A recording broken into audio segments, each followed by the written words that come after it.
বন্ধুরা, আজ বানাবো স্যান্ডউইচ পকোড়া। ৩টে সেদ্ধ আলুকে গ্রেট করে নিতে হবে যেন কোনো লাম্প না থাকে।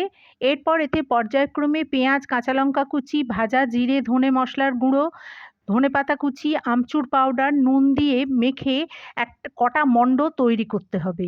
এবার পাউরুটির একটা করে স্লাইস নিয়ে তার একদিকে টমেটো সস মাখিয়ে একটা আলুর মণ্ডকে চেপে বসিয়ে চারদিকে ছড়িয়ে ওপর থেকে আরেকটা স্লাইস পাউরুটি চেপে দিতে হবে।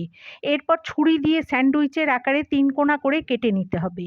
অপর একটি বোলেতে ৬ চামচ বেসন, ২ চামচ চালের গুঁড়ো, নুন, হলুদ, চিলি ফ্লেক্স দিয়ে জলে গুলে একটা পাতলা ব্যাটার বানাতে হবে।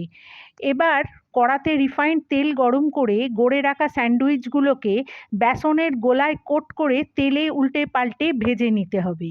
এবার ভালো করে ভাজা হলে তুলে সস সহযোগে পরিবেশন করতে হবে স্যান্ডউইচ